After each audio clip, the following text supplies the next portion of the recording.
Hujambo na karibu kwa mukhtasari wa Dira awamu ya saa 3. Mimi naitwa Omar Abud. Mabingwa wa Olimpiki Faith Kipyegon na Beatrice Chebet wamefungua msimu wa Diamond League kwa kishindo kikubwa, wakisajili ushindi na muda wa kasi ulimwenguni katika mkondo wa Xiamen nchini China.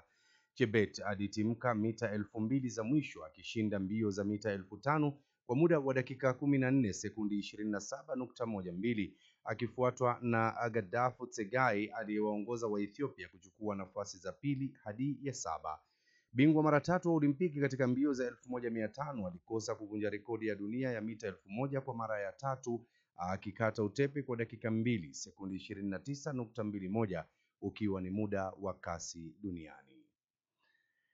Ni afueni kwa wakaazi wa Tana River baada ya serikali ya taifa kuwakabidhi hati miliki za ardhi 1283, hii ikiwa ni hatua kubwa kwa mpango wa makazi wa Kipini wa ekari 7000. Akitoa hati miliki hizo, waziri wa ardhi, ujenzi, nyumba na maendeleo ya miji Alice Wahome ametoa mwito kwa wakazi hao kutathmini stakabadhi hizo muhimu na kufanya maamuzi ya busara kuzihusu. Hatimaye, katika rubaa za kimataifa, mwili wa kiongozi wa kanisa la Katoliki duniani Papa Francis umezikwa katika kanisa la Santa Maria Maggiore huko Roma.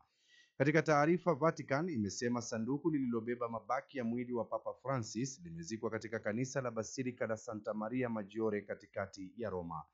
Amekuwa papa wa kwanza tangu Leo wa 16 aliyefariki mwaka 1903 kuzikwa nje ya Vatican. Tamati ya mukhtasari wa Dira kwa sasa. Taarifa hizi na nyingine nyingi zidi kuitegea Iqra FM, na mimi endelea kuniita Omar Abud.